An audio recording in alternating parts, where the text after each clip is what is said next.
This is actually where I grew up. That's my grandmother's place. I spent a number of years, more than a decade, living in these streets.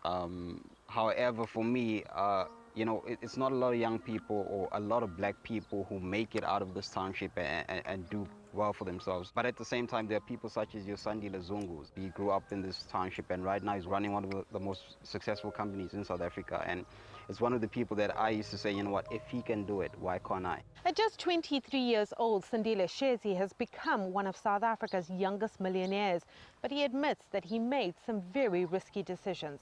My parents gave me my tuition fees for the year to go and pay for university, and I actually took the entire amount and I threw it in the forex market. I actually started trading through Standard Bank online, where I was buying and selling stocks, but at that time I didn't really take it that seriously. After working on a few businesses, I realized that, you know what, if I really put my entire energy into this thing, I could actually make it big.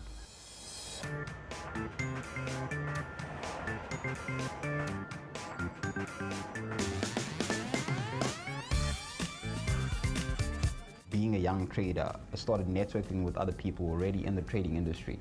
That's when I was introduced to what we call currency trading, which is the forex market. Then I moved over. When we started the business, it was very challenging and difficult. For us as young people, we never studied business management. We don't come from an economics background or those kind of things. For us, it was more about, you know what, get a company registered, just get it off the ground, open an office, and just jump in the deep end. And of which, when we got started, that's when we realized things are not as easy as they look. You can't just open a laptop and start trading. You got to understand what you're doing, and that's where my company comes in. That for us, it's about grooming people and making them understand that when is the right time to buy, when is the right time to sell, and how do you go about avoiding losing your capital.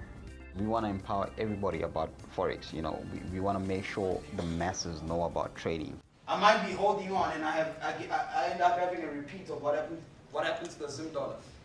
I hold on, it loses more value. I hold on, it loses more value. Eventually, what I'm holding on to has no value.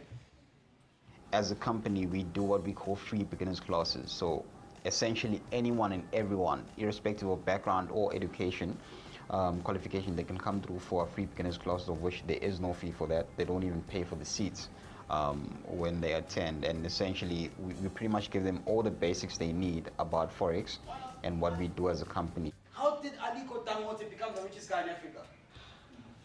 I wanted to know, how did Tony Elumelu become one of the most respected billionaires in Nigeria? How did Sandile Shezi, a black boy from a township in Durban, make so many billions in his lifetime? When you get into entrepreneurship, the first thing in your mind is money.